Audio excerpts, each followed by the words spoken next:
Hi there.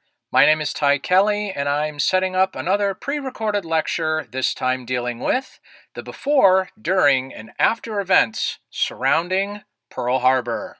I know that it's been a while since you guys have seen me, so I want to again show you another pre-spring break photograph versus the current photograph I have taken since we've been off for this extended period of time.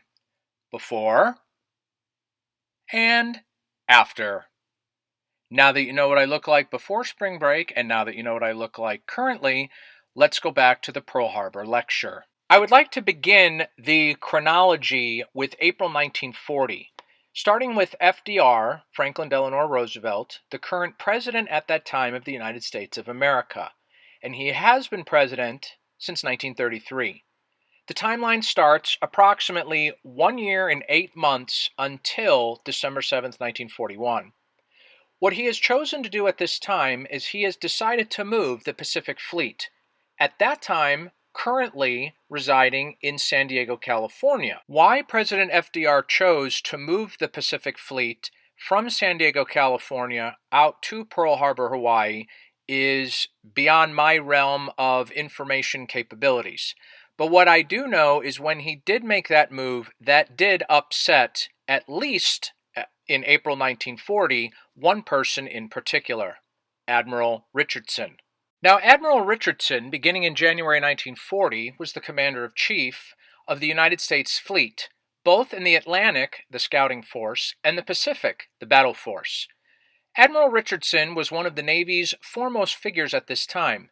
Since his earliest days after leaving Annapolis, he had made the study of Japanese warfare his life's work.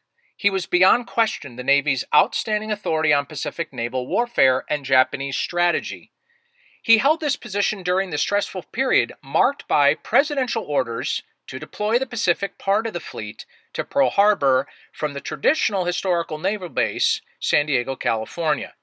Richardson is on the record stating, quote, "In 1940, the policy-making branch of the government in foreign affairs, the President and the Secretary of State, thought that stationing the fleet in Hawaii would restrain the Japanese.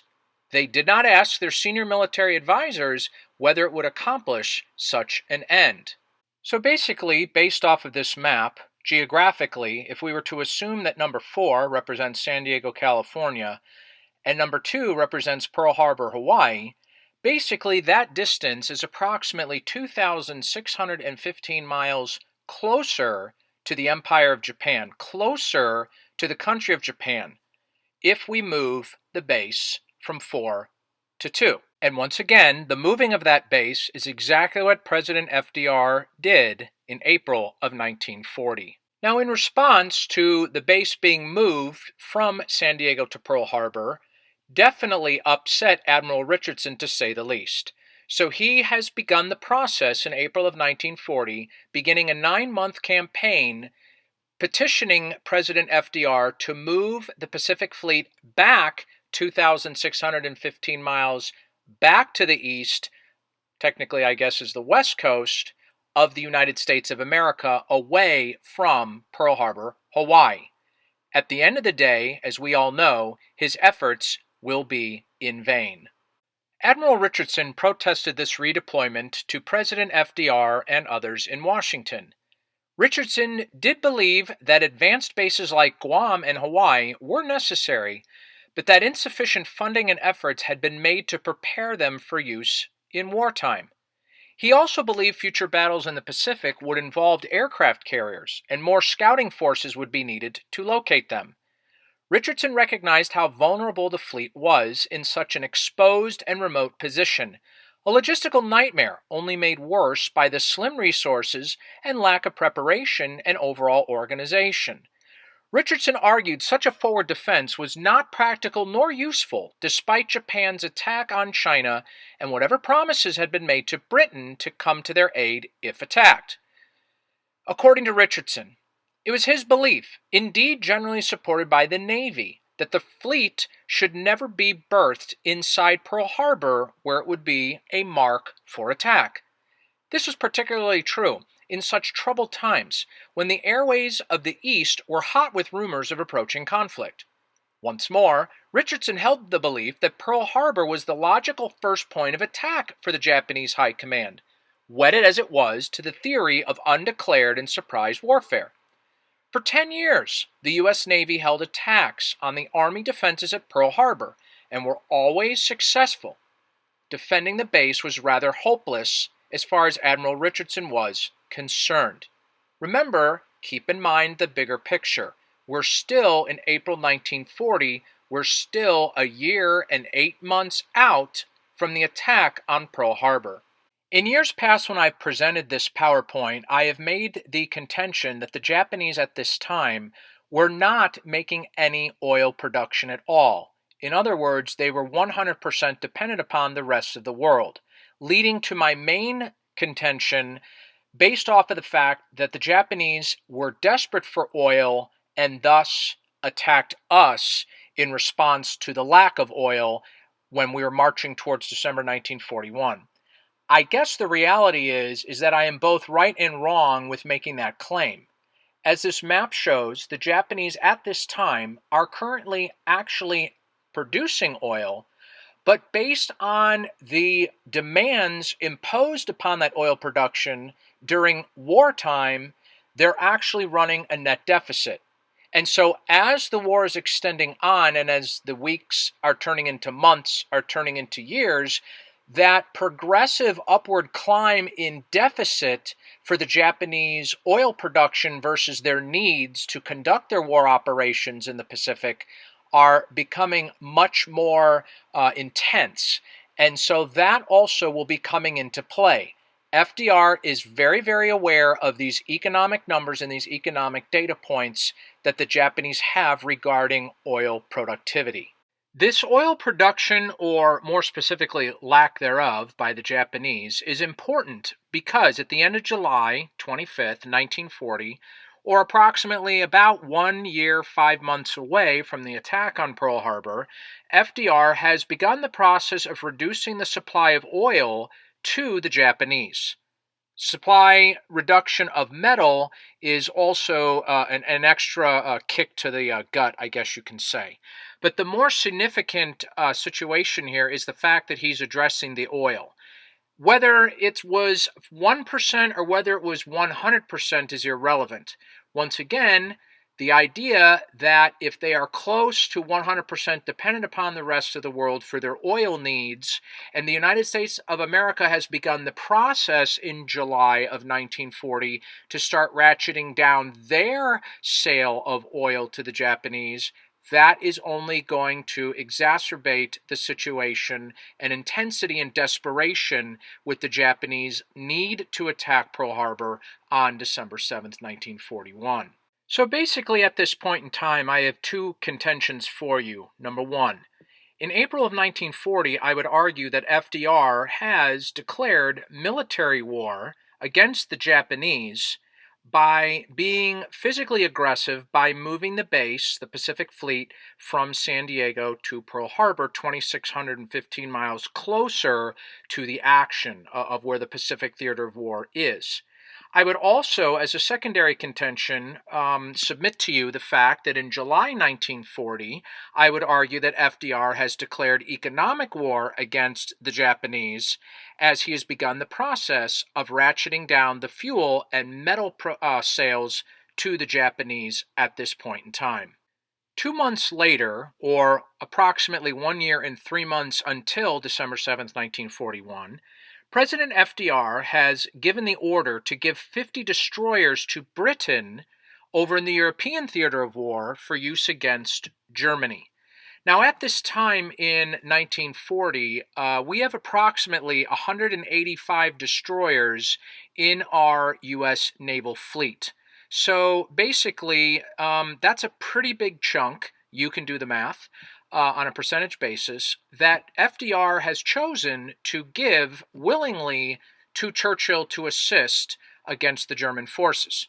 Now, if you don't buy the argument back in April 1940 with the geographic movement from San Diego to Pearl Harbor as an act of military aggression by the United States of America, I would at least submit to you then, if you don't buy that, what about the idea that we are sending ships over to Churchill in the European theater of war. So, in other words, by September 1940, I am arguing the fact that we are, through FDR's actions, we are by default already involved in World War II against the Axis powers, against the Japanese, April and July of 1940, and now in September 1940, we are now interacting on behalf of Britain and Churchill against Hitler and the Germans. What you are looking at here, albeit it's a little fuzzy, but it still gets the point across, is I want you to focus on the Japanese steel production prior to December 7th, 1941. I think it's pretty clear. They're pretty much at zero. Now, the reason why this steel production or lack thereof matters to the Japanese is because of what FDR is about to do. In the end of September, on the 26th of 1940, President FDR cuts off the supply of iron to Japan. Now, I am inferring that to be 100%. Now, remember, if you're not buying the argument in July of 1940, when FDR, I would argue, has declared economic war, at least, against the Japanese, by beginning the process of ratcheting down the oil and the iron, right now, just a few months later, at the end of September of 1940, FDR has effectively cut off all iron sales from the United States of America to Japan. And remember, the significance of iron needed to create steel, and that's exactly what the Japanese need as they are growing their empire in the Pacific theater of war. Now, at this point, for me, this is pure speculation, but let's try and put some puzzle pieces together. Admiral Richardson is essentially the point man for the U.S. Navy. More specifically, right now, currently, at the Pacific Fleet, or for the Pacific Fleet, in Pearl Harbor. So he's obviously aware of the move back in April 1940 from San Diego to Pearl Harbor. I am also probably certain of the fact that he's probably has access to the economic information from the July oil and iron cutting down sales to the Japanese, and I'm sure he's very aware of the 50 destroyers that were sent over to the European theater of operations to help out Churchill against Hitler and the Germans. So when this total cutoff of iron occurs in late September, I would probably argue at this point that Admiral Richardson, armed with all of this information, both geographic, military, and economic data points, being quite aggressive, at least from his point of view, from a neutral nation, which technically we still are at this time, Admiral Richardson flies to Washington, D.C. to have a one-on-one conversation with FDR. Richardson's argument is simple. He wants to go back to San Diego, where it is 2,615 miles farther away from the Japanese and the Pacific theater of war. Admiral Richardson's argument is quite simple. He is already on the record of stating that defending the base was rather hopeless.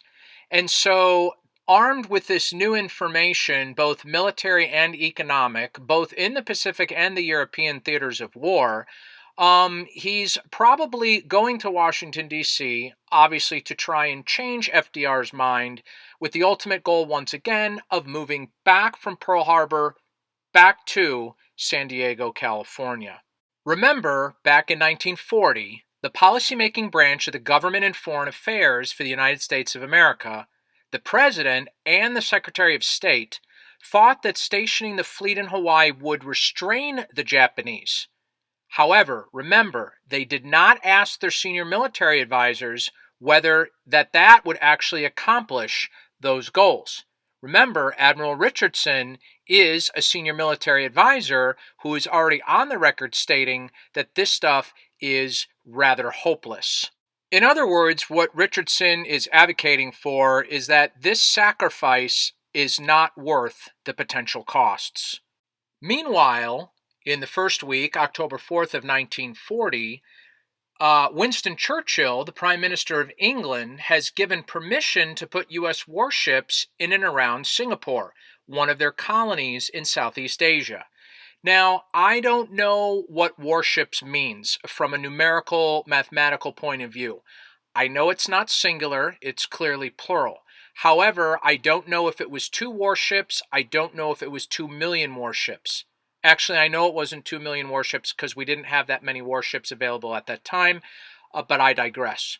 What I do know is we're already on the record giving 50 destroyers to Churchill to assist him against Hitler and the Axis powers in the European theater of war in September of 1940. So now we have 2 military situations of the United States of America, once again, a neutral nation, we're only in October of 1940, assisting Great Britain now in 2 theaters of war.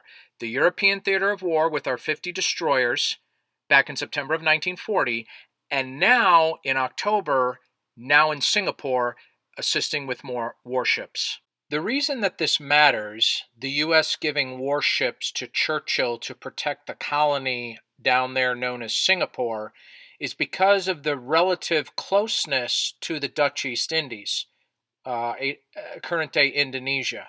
Now, at this time, there is known oil reserves that are in the area. And the Japanese progressively are getting more and more desperate and are more and more likely to need to go down to the Dutch East Indies to get that oil. It is interesting to note the fact that the Netherlands during World War II were invaded by Nazi Germany on May 10th, 1940.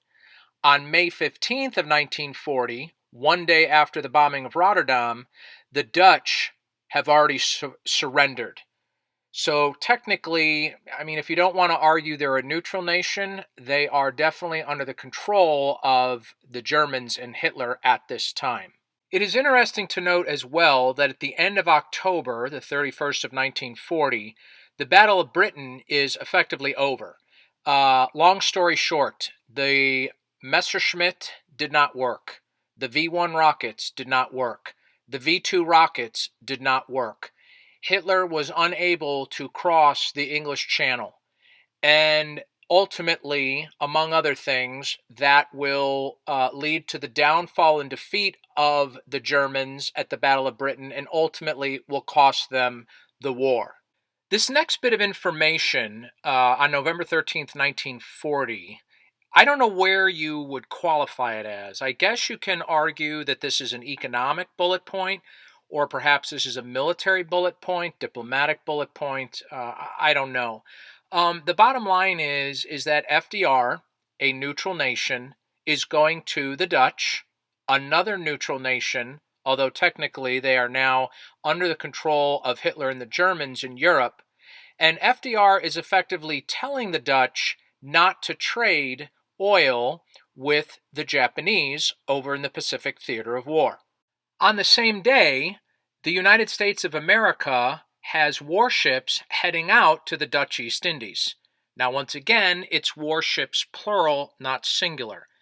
I am unaware of the amount of warships that are going in this geographic region. However, here is our third military intervention in 3 months. Remember, September 1940, we send 50 destroyers to help Britain against Germany. In October of 1940, we send an unspecified amount of warships on behalf of Great Britain to go in and around the waters of Singapore. And now, in November, here we have more U.S. ships going in and around the waters of the Dutch East Indies, aka current-day Indonesia. On December 17, 1940, just over a year from the attack on Pearl Harbor, President FDR is now telling the nation that he is pushing for the Lend-Lease Act. And basically what that is that was a program under which the United States supplied, among others, the United Kingdom and all of their colonies, Free France, the Republic of China, and ultimately the Soviet Union and other allied nations with food, oil, and materiel between 1941 and August of 1945. Weapons, warplanes, along with contraband and non-contraband, military or non-military, The aid was free, although some hardware, like ships for example, were returned after the war. In return, ultimately, the United States was given leases on Army and naval bases in Allied territory during the war. All told, this will be a total of over $50 billion. Now, that is equivalent to $560 billion in 2018 dollars. I feel like I was very redundant there. Okay, anyways, that is representative of 17% of the total war expenditures that the U.S. did during World War II. Once again, keep in mind, we are still officially a neutral nation. Keep in mind that this Lend-Lease Act, quote, the power to sell, transfer, lend, or lease such war materiel, end quote, is intended to assist the Allies in World War II. Once again, we are still a neutral nation. Do you want to consider this an economic or a military act of aggression on behalf of the United States? I guess there's a case to be made either way. So the idea of the United States of America truly being neutral at this point in time, a full year before the Pearl Harbor attack, is definitely a coherent argument that you could build. So the geographic, economic, and military points that I have brought up to date so far since April of 1940 to December 17th of 1940, the idea of the United States of America being neutral is a very tough argument to sell. In other words, based on the geographic, economic, and military information I have provided so far, I would argue that on December 17th, 1940, the United States of America is officially allied with Britain and the Allies. Based on the next set of data points on this slide, the idea that the Japanese are going to have a Happy New Year 1941 is definitely a tough sell. Of all of the items listed, without question, aviation jet fuel is the most valuable. You need a series of refineries and chemical improvements once you take that oil out of the ground and put it to a point to where you can actually make a jet aircraft airplane fly. And so when we decide to cut off the aviation fuel on December 31st, 1941, essentially the Japanese are pretty much without jet fuel going forward. So as far as I'm concerned, it's quite amazing the fact that the Japanese were able to continue conducting military operations and actually expanding their empire essentially for the next 12 months until December 7th arrives, 1941. And I think this is a good point to stop part 1. So get ready for part 2.